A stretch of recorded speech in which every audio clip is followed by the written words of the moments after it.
Finding and picking the buyer is the most fun thing we do, and probably the hardest skill for an advisor to learn.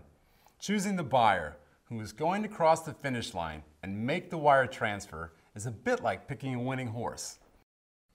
When you have 3 or 4 similar offers on the table, which one do you go with? If you pick the wrong one, you may waste 6 months of time and lots of money. Picking the right buyer is one of the most important decisions when selling your business.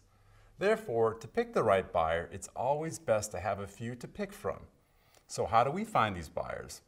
Again, this is where we have our most fun because it's a bit like putting together a puzzle. It's how we bring value and creativity to the deal. The way to find buyers are about as numerous as the buyers themselves, and every deal is unique. Consequently, finding the right buyer often requires more art than technique. The traditional methods used by most investment banks and business brokers is first go to the private equity groups, then check with the competitors and advertising. While we may employ some similar strategies, we also like to look in the unfamiliar or unusual places. Finding the buyer who has the most to gain and therefore will pay the most is important but can be tricky. And contrary to what many sellers believe, 3 out of 4 sales are to an unknown third party, not friends, family, or the competitors they thought would buy them. So it's a lot like detective work, such as with this engagement we worked on. We were retained to sell the largest wholesaler of printed business cards on the West Coast.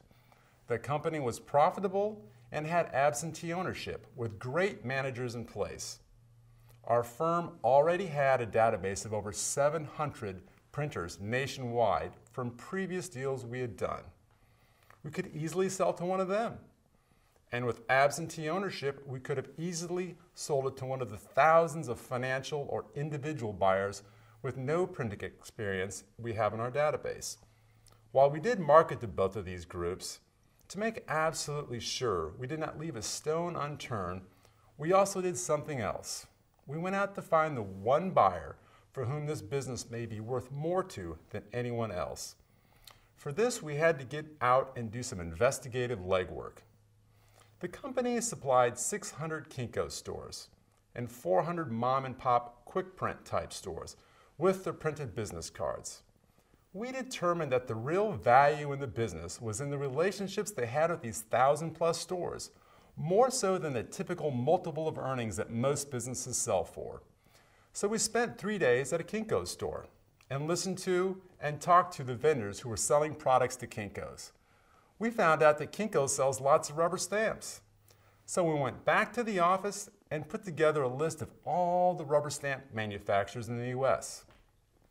We found Schwab, the largest and oldest hand stamp manufacturer, located in Wisconsin, and they turned out to be the eventual acquirer.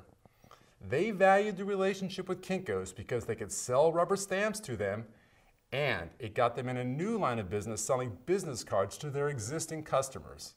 It was a real win-win. Every company is unique, and 75% of the time the buyer is unknown to the seller at the beginning of the engagement. Finding the right buyer is what closes deals and makes everyone happy. Whether you work with Bowman Hanson or another M&A firm, it's important that your advisor takes the time and energy to find the right buyer for your business. They should not only market through multiple channels, but also do a bit of detective work to uncover better buyers not found in the usual places.